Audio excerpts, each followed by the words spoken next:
Hey everybody, how are you guys doing? I'm Eric Gerlach, and this is another talk on Buddhist philosophy and specifically Ashoka, the Indian Constantine, the Buddhist Constantine of ancient India. Oddly enough, and oddly specifically, both were possibly not so Christian or so Buddhist, but both were emperors who allowed two of the world's possibly three largest cultures to happen. Because if Buddhism, Christianity, and Islam are the three largest cultures, and if Islam, very much Abrahamic, follows Judaism and Christianity in being a la Abraham, and they do say that they follow and conclude Abraham, in fact, that is Islam, very much. I haven't talked to all of them, of course. I can't. But I don't speak the languages. But Ashoka is the guy who made Buddhism very much a thing in India. Now, Buddhism eventually did not stick in India. In fact, Hinduism very much either came up for the first time or made a comeback, depending on who you talk to. But because Constantine, whether or not he was so Christian, decided to throw his hat very much in the ring, perhaps a laurel of sorts, and made Christianity very instrumental to Rome, it is very much that Ashoka made Buddhism very central to, no matter how Buddhist he was or not, India.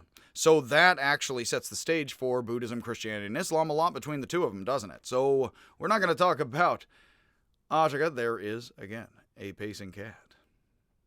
Hey, pal. We're going to talk about the Mayura Empire just for a bit, and this is a short talk about Buddhism in India and Ashoka. So the Mayura Empire, founded by Chandragupta Mayura, Maurya, again, forgive my pronunciations, from 321 to 297 BCE, unified much of India more than ever before for 135 years, from 322 to 187 BCE, 187. Much as Alexander, who lived from 356 to 323, didn't live that long, had unified much of Greece more than ever just before Chandragupta, for a much shorter while, which turned to Chandragupta's favor. Actually, because Alexander didn't live for a long while and his empire split apart, that was really good for eventually leading to Ashoka, a la his granddad. The Mayura, hey buddy, how you doing? Apparently my talking doesn't always upset the cats entirely. Hey pal, what's up? What's up? Hey buddy.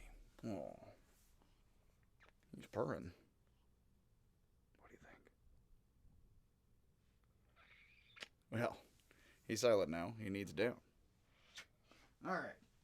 I thought I heard a purr and felt the vibes.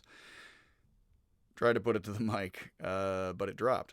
So the Mayura Empire that Chandragupta, Ashoka's grandfather, founded reached its height with Ashoka from 268 to 232 BCE. He also lived a bit longer, but not that long. The greatest ancient Indian emperor and one of the great revered leaders of ancient history, if you pay any attention to India. Again, Hegel did in the 1800s. We've progressed a lot since then.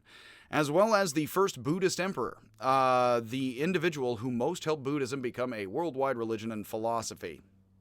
And again, Buddhism is the eldest of the three.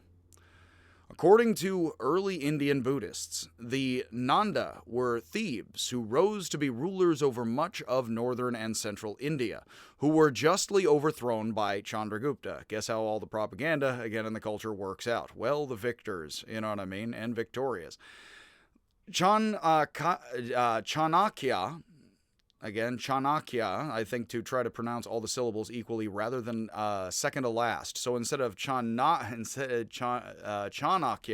of Chanakya, and I'm just going to fake it till I make it, the revered Hindu Brahmin philosopher was supposedly so ugly that the Nanda king Dana threw him out of the assembly. Ouch. Two ways. The same time. Clearly not in the way Buddha taught the Vajji to run assemblies. In fact, the Buddha says so kind of somewhat by consensus run stuff. And there was, India was the first to invent democracy. You can actually, and then people are like, the Vikings were the first to invent group talk. Well, probably if people have talked in groups, haven't talked out their problems, and don't like each other. Thankfully, it comes in cycles, and in waves. Again, feeling the vibes, very, very slowly. But, them's the Twin Peaks. So Chanakya cursed the king publicly for being thrown out because he was ugly. He's that guy, screw him and everybody who looks like him. So he gets thrown out, on his behind, and he curses him publicly. And the king tried to catch and kill him, because you don't really even do that to a king after he throws you out, upside down, if anybody can tell.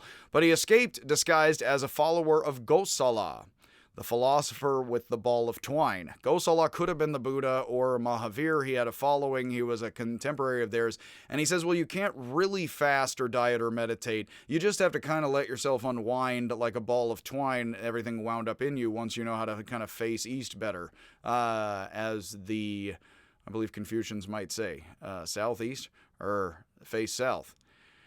I'll get it right, in my orientations one day. But basically, it's, Gosala, it would be great if he escaped, not in a Trojan horse, but in a giant ball of twine, and he rolled out, out of Dodge. There's an image online I put in there, and there's an image of him, it's a modern cartoon of him kind of pointing, and it says, and somebody put in here in type, which looks like an awesome, authentic, in English, Indian meme. It says, a king banished him for being ugly. So Chanakya returned with Chandragupta, and he's like, to the bleachers, he's like, I'm slugging it out of the park that way. So wandering into neighboring lands, this gets wonderfully questionable. It is very ancient Indian legend in many ways. He saw Chandragupta, a child playing king and robbers with other children, who was, in some hideous and magical way, ordering that the limbs of the other children playing robbers be cut off, have the children's limbs actually get cut off by the other children, and then Chandragupta magically reattach the limbs. So Chanakya bought the kid. Let's hope this is, again, it's at least metaphor, and people at the time, the Hindu grammarians and logicians, know what a metaphor is and talk about it, a figure of speech, and they talk about several types. So this could be a metaphor, let's hope, A metaphor is always more than it more, but hopefully not as much as this. So Chanakya bought the kid from his guardian, paid with gold, and trained him and a Nanda prince named Pabata, it should, I guess, suppose, Pabata, with a B on the both. And he similarly acquired to see which would be the better emperor to overthrow Dana. So he's farming out his options here. The Nanda emperor threw him out. So he is like farming a home team here, to go overthrow. So one night he asks Pabata to take out Chandragupta's necklace off without waking him up. It's a thief mission, sneak 100. But Chandragupta wakes up and Pabata fails. The next night, Chanakya asks Chandragupta to take Pabata's necklace off without waking him. Okay, other way around. Failure, and now you try. So Chandragupta cuts off Pabata's head. Problem solved. Doesn't say with the necklace, I guess if you pull fast enough, it's like the tablecloth. The neck, and I guess you need a tablecloth. The text does not specifically mention if Pabata's head was reattached or what happens, but I suppose. So Chandragupta, because he's, he failed already, I suppose twice, he fell asleep. And you don't sleep on this. Chandragupta wins the stealthy thief contest, not so much, and is the one to be the emperor. Cutting off the head, guess what, of the Nanda Empire and then reattaching its limbs. It's a metaphor for society. It's actually a metaphor for your last several English teachers, It's not a metaphor for society. Yes, don't believe me. When Chandragupta was old enough, Chanakya used magic to multiply thousands of gold coins, that's illegal, into money needed to raise an army. And then Chanakya, well-versed in the Vedas and political theory, guided Chandragupta to justly overthrow, with a bunch of money laundering and other modern means, the terrible Nanda Empire, and counterfeit, etc. It's counterfeit money machine, and then the cops come and it's old Odenkirk. Yeah. So it was just before this time that Alexander turned back from conquering India, unable to push forward against the Nanda and others, and then died soon after. So Chandragupta conquered Greek colonies that Alexander left behind, unprotected as he retreated, allowing Chandragupta to gather a much larger empire westward. Nay, anybody who's interested in Greek and Indian comparative philosophy, I am unfortunately able to report it's not clear what happened between whom, but we do know that Greek statuary and statue techniques are basic to Buddhism, and Buddhist statues, as soon as they're in the stone and after they're in the wood, and the wood unfortunately wears a lot away, so we're left with the stone. It is from 100, 200, from like 100 BCE or so, 200 at latest, and then there's later and later, and you can, figure out the statuary. But there's also possibly routes between Greek and Indian ideas and all sorts of things, and people talk about Indian Greek philosophy. There are colonies that are in West India, East Persia, that get kicked back and forth. They get set up somewhat by Alexander, and he's trying to get closer to the gold and the peacocks and the indigo, and that's what the Romans want their blue dye from. Columbus even then wants indigo and other things from India, and he tries to get all around it, and he's Italian, or well, I guess he had enough Italian. It's, he would be, I guess you've bested my Spaniard. I will leave all that alone. You know what I mean? I'm going to get tangled up in that rather than this, and we need to get tangled up in this. So forgive me my mistakes. I am mortal. In 303 BCE, Chandragupta and Seleucus Gesundheit, general of Alexander, who took the portion of Alexander's empire that bordered and included parts of India, made a peace treaty in which Seleucus sent the Greek. I still don't honestly. I apparently have not had enough of a classical education, and I haven't been to ancient Greece or Rome yet. I don't think I ever will. Sent the Greek ambassador Megasthenes, not Megatron, from 350, who lived from 350 to 290 BCE. All of this is 300 years before Jesus owned a pair of sandals. Sent to Chandragupta's royal court. So around the year 300 BCE, 300 before the zero mark, if they had such a thing, and they didn't, that the Greeks went to the Indian royal court to live and conceded vast territories, including much of modern-day Afghanistan and Pakistan, to Chandragupta. This is actually, even the Taliban blew up Buddha statues in Afghanistan, the crossroads of the world, somewhat which survived even from those days that were very large. You can unfortunately look it up online. And Chandragupta sent Seleucus 500 war elephants.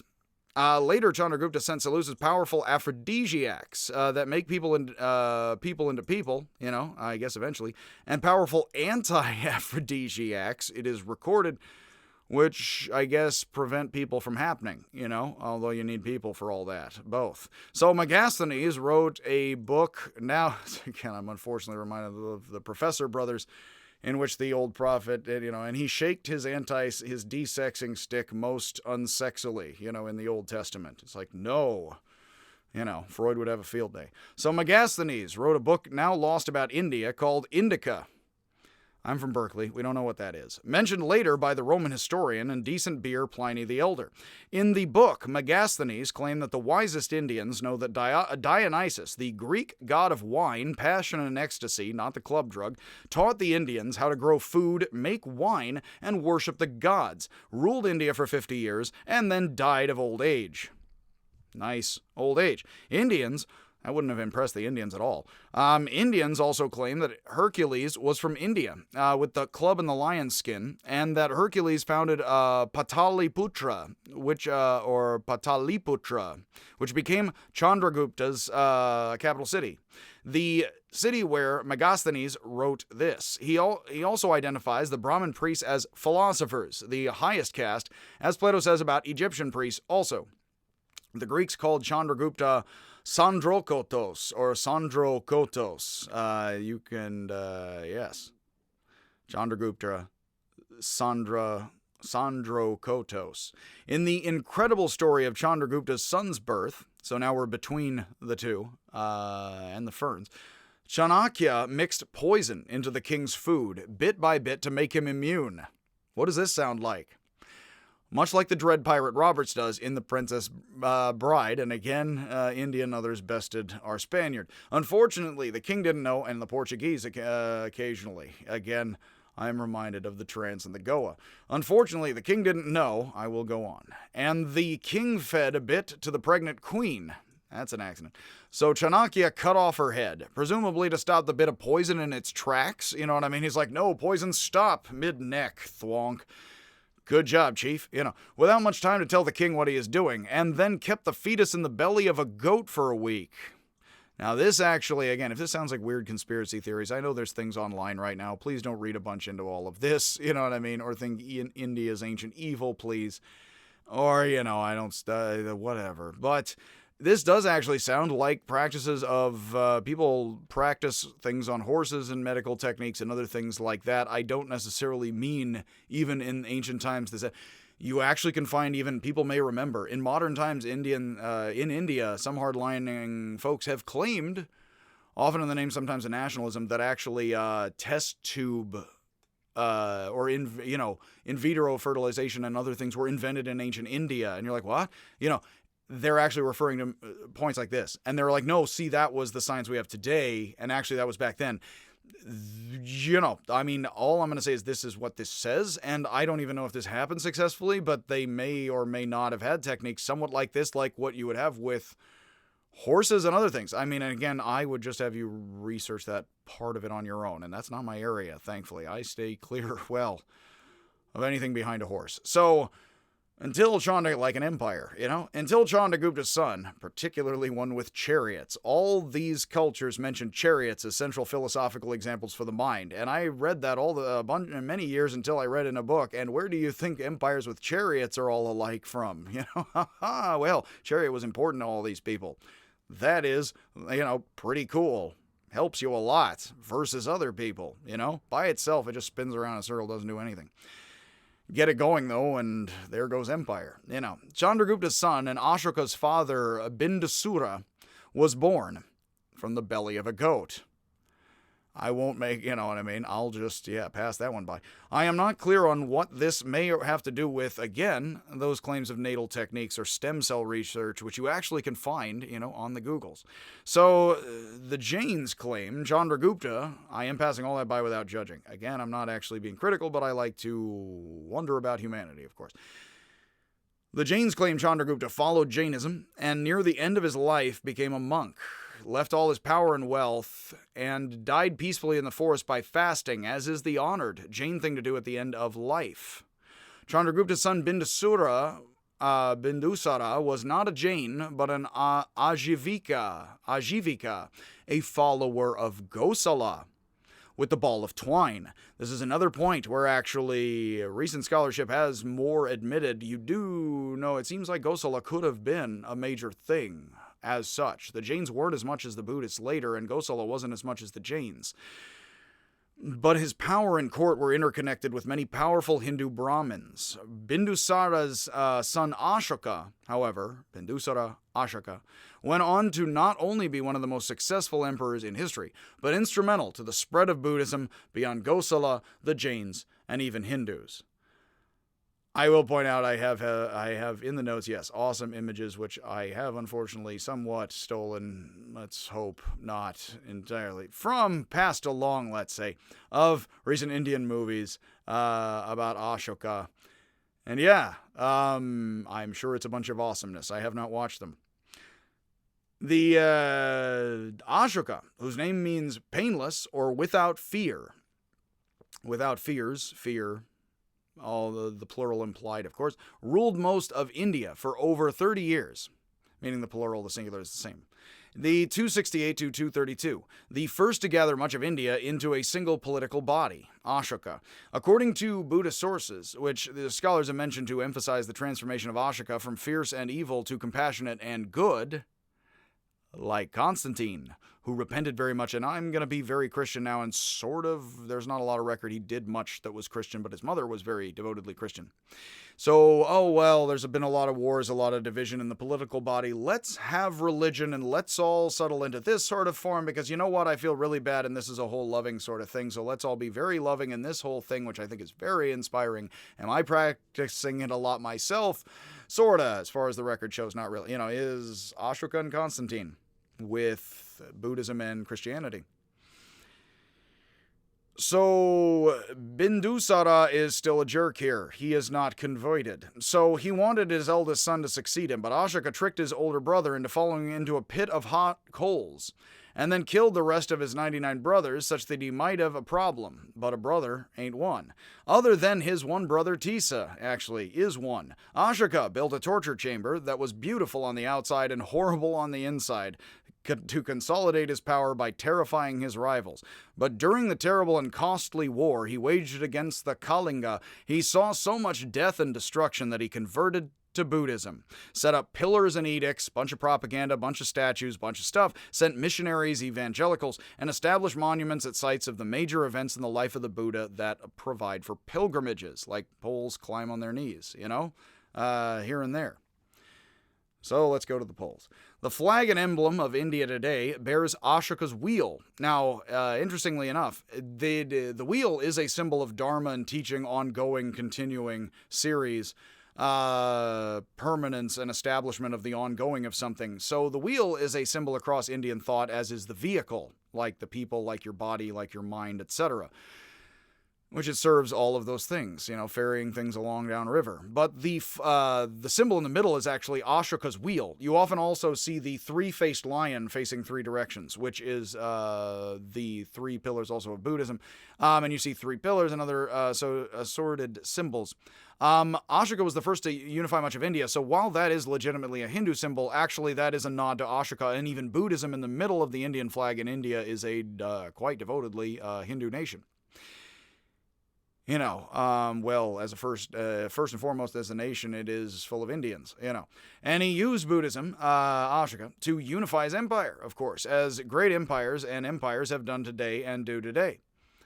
Because of Ashoka, much of Afghanistan, Pakistan, were quite Buddhist until the rise of Muhammad and Islam.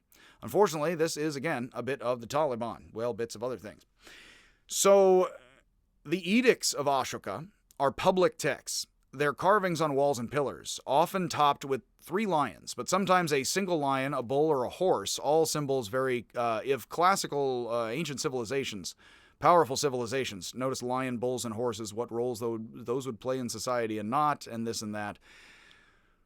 But is sometimes a single lion, bull, or horse that Ashoka constructed to consolidate his empire and proclaim his Buddhist political code. Many ancient empires constructed similar edicts, preaching to the people that the powers that be protect them from harm and help them. Is this a lie or the truth? Probably both all the time, In the edicts, they were written in a personal tone. This is a bit like in Egypt, Akhenaten, where you do see, as scholars say, there is, so shall it be written. But then it is, we're a loving family, and stuff is good, and here's kind of a photo op of loving family, and hey, he's a person, he's a guy, that you actually see that in ancient India, where it's sort of personalizing the leader and the family, first, family and foremost, up in the heavens, possibly, still today, if they are the permanents. So, the edicts, again, are written in a very personal tone, like, I'm leveling with you, hey, guy, and yeah, that's because empires have been smart enough, for a plenty long time. It is very human behavior. If you like the Greeks and think they're so human, relatively, maybe time to humanize, a bit of Egypt as well as India. And that would be scholarship, or not. So, the edicts are written in a personal tone, as if Ashoka is leveling with the people, similar to the personalized and humanized art of Akhenaten in ancient Egypt. Ashoka assures us all, everybody, even us today, it's amazing how open-minded that is, that he is sincere in building good things and maintaining them, as the people and their concerns are his greatest concern, apologizing for war and promising peace. This is kind of actually how Zizek likes to say, when the communist leader applauds, he's applauding the whole party and himself. So he's applauding himself, but he's applauding the whole party, which is applauding himself and Stalin, but he's applauding the whole party. And you're like, yes, which is applauding you, but you don't clap for you, you're clapping for the people, He hopes, I'm sure that's promising, he hopes that people will adopt Buddhism. He hopes. This also in ancient India, it says, let the people have glory in their religion. And it doesn't say one or many, sort of, and it's like, it leaves it open like, oh yeah, people have cults, they have stuff, they have religions, it's good, it's great, let that happen.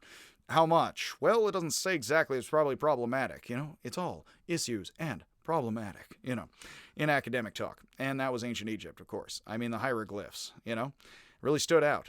So, and again, we have to say, oh, what a relief. So some have claimed that this is one of the earliest laws, his sets of laws for freedom of religion. You find, again, Indians can make claim of democracy, rights, and if everybody's like, oh, the Greeks did it first, India's like, we did it, first. It's like, well, people do these things, don't they? You can see why we'd be like the Greeks and Protestants here, aren't? So the Romans did anything first. They're like, the Greeks did it first, India, a bunch of jerks. They think India did things first.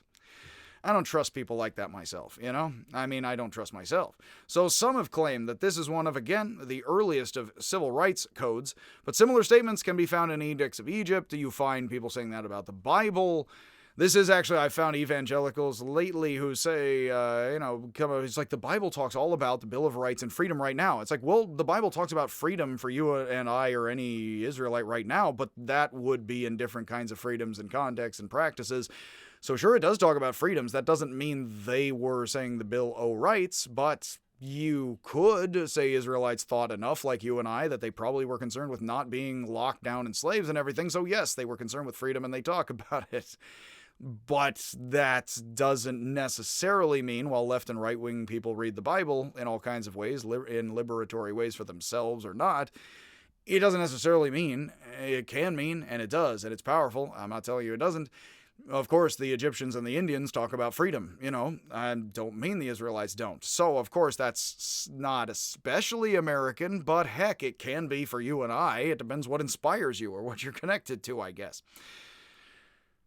So, because if one thing causes another, it truly causes another. So, many scholars have pointed out that Ashoka says very little about Buddhist philosophy or doctrines in the edicts. This is, again, like Constantine. He leads some scholars today, all the way here, that Ashoka wasn't actually a Buddhist, although he didn't lead him purposely into that. As some say, Constantine wasn't actually that much of a Catholic or a Christian. A bit cafeteria, I suppose, as they say. But used the church to hold on to the empire. People use the term cafeteria Catholic to mean Catholics who pick and choose. People have also said of folks like my family, whom I love. Yes, who read Thich Nhat Hanh. It's also called lovingly nightstand Buddhists. You know what I mean? People who have some of each of these and not that much, because that's one's fill, at the great buffet. So yes, so others say Ashoka was a Buddhist but not much of one. Unconcerned with Buddhist philosophy, but using it for consolidation of empire. As Homer Simpson says, just as we speak, they're consolidating their power. Marge is like, I don't care who's consolidating their power. Come on, human beings. Somebody's consolidating their power, and then they're not. Still others, however, have said that the edicts are not concerned with teaching philosophy, but rather grand political pronouncements. So it is sort of Buddhist philosophical, love thy neighbor plenty, all use guys togethers.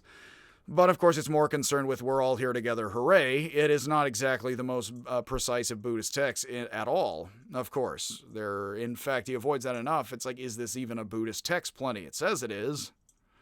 Great. So, still others, however, say Ashoka does suggest that all live according to moderation and compassion for all life. Those are rather common philosophical things, not entirely, but plenty, which are core Buddhist teachings. You find plenty of that in Aristotle, others, all around the world, although Aristotle's not a Buddhist at all entirely. Ashoka did change Mayurian foreign policy from war to peaceful coexistence, so he did settle down into peace. Again, as Ambrose Bierce says, a brief period of politics, a brief period of lying between two periods of fighting. And the justice system from harsh punishments to relative fairness and tolerance. So in fact, he was known for being less draconian, specifically, and bringing about more tolerant punishments, as great leaders have. And of course, you would only know the difference from medieval Europe to now or not, as people did in India and China. And we point at each part of it. In the edicts, we can read that Ashoka had made healthcare available. Again, don't worry about that. That's not going to happen. I'm out here in California, so it's debatable. Grown and imported herbs and medicines, dug wells and planted trees for the good of all humans and animals. Before in Ashoka's kitchen, he tells us, hundreds of thousands of animals were turned into delicious curries. He specific, at least we know they were delicious, to each other and to him. But now only, quote, 2 peacocks and a deer are killed, and the deer not always. It's, again, pardon the turkey. Apparently, Ashoka couldn't kick the peacock curry habit, but hoped to. As we are told, quote, in time, not even these 3 creatures will be killed. It's almost, again, at the end of time, supposedly, according to some Jewish mysticism, the Leviathan, the Behemoth, and the Ziz, the sky bird, are primordial creatures who will be killed and eaten. Not this, though. You know what I mean? According to some sacrificial, then Jesus kind of takes over that position sometimes. He's then the one who's going to be sacrificed and eaten rather than the behemoth or the Leviathan. That's supposedly some deep esoteric stuff. I don't know entirely what that means. I know that's all there, though, and people think a lot about that. Yeah. So according to the Jains, Chandragupta, Ashoka's grandfather and great patriarch, he grew up in a village that raised peacocks. So the peacock is a special bird for all of that. Quite grand, etc. Peacocking, Again, don't block your peacock, or others, do unto others as one would block one's own peacock, I guess in moderation. Ashoka assures us that no matter what he is doing, eating with the women, in bed, in the chariot, or napping in the park, well, that's his whole Thursday, he has ordered that he should be informed about anything that is in the interests of the people. And they're, put down that peacock curry, sir, we got people here, and there is no better work than promoting the people's welfare. The debt that Ashoka repays because he owes it to all of life, presumably for waging war, which we are told of elsewhere. Again, boy, I just flew in here from Vermont, and boy, are my mittens tired. Made of fair, living wages, People all desire self-control and purity of the heart. I have none. But desires and passions only let them practice a part of it. As I only practice a part of it here and let myself. Those who receive great gifts, like mittens, but lack self-control, and like myself, and mittens, they don't have any self-control, neither do my cats, and compassion are terrible, which suggests Ashoka was himself just this terrible and saw the light, but he doesn't put that right there. I was this jerk. Hey, jerks can, Well, why do fools rush in? Ashoka's edicts say that he sent Buddhist evangelical missionaries to the peoples of India, the Greeks, the Himalayas, Thailand, and Sri Lanka. He says this. I sent him out there. He built it, etc. Ashoka's son and crown prince Mahinda, from 285 to 205 BCE, renounced the throne, as did Buddha himself according to the story, and personally spread Buddhism in Sri Lanka with his sister Sangamita, as monk and nun together, where it survived and thrived as the official religion of the land as much of India became Hindu and Muslim centuries later. I do have a photograph of a mural in, I believe, Sri Lanka. I'd have to actually check. I am a bit ashamed. Which is the sister traveling with a bit of the Bodhi tree to Sri Lanka, which would be the sister saving the Bodhi tree, because the Bodhi tree was destroyed and brought back, I believe. Or actually, maybe this is to or from. It's her going to, I believe, Sri Lanka, which a good Buddhist would know later years that actually that, and probably by the time this mural was made and painted, is that that saved the Bodhi tree eventually, because it was destroyed in India, but then cutting supposedly was brought to Sri Lanka, and then a cutting back again to replant it, is what the story says. So you see the mural of the sister and the nun with the shaved head saving the bit of the Bodhi tree, although she doesn't know she's in that part of the cycle in the story, of course. But any Buddhist looking at it would. Sort of like the Stations of the Cross, if you've been or ones around them, So, that is Sangamita, the sister and nun. So when Mahinda sent for his sister Sangamita to come spread Buddhist convents and nunneries in Sri Lanka, he had her cut and bring a sapling from the original Bodhi tree, as said, the tree the Buddha sat under when he experienced enlightenment, when he was watching a bunch of others on the shore aside doing fire sacrifices of many different religions, which means, and practices, which means the Buddha was watching a bunch of people be a bunch of different religions as he experienced enlightenment under the tree. Well, I was going to say fasting, although I guess he's not on YouTube, It is the intermittent fasting and all of that being in the style of the time back then. Yes, like an onion on your belt to form A more perfect onion, you know. The Theravada, the original Buddhists as far back as the tradition considers itself, sprang from the, they say, Sri Lankan lineage, where it was planted, the lineage as well as the tree, and then replanted. So brought back again to Bodh Gaya. So, yes, that is a good talk here on Ashoka. I will follow this up with many other talks. I have not yet given a lecture on the Theravada and the Mahayana in lecture talk form, though those are in the notes. So thank you for listening to this talk. Please check out my other talks. This is about Ashoka. Please look at my other talks on ancient Indian, the Golden Age of ancient Indian philosophy. Look at the Hindus, the Sharvakas, the Jains, and then some of the Buddhists in order to look at this possibly in context, and then possibly go on to watch Taoism and Zen Buddhism interweave with these and other concepts and lands, etc. So much happiness, again, joy at nothing in particular, and I will see you if I ever see you.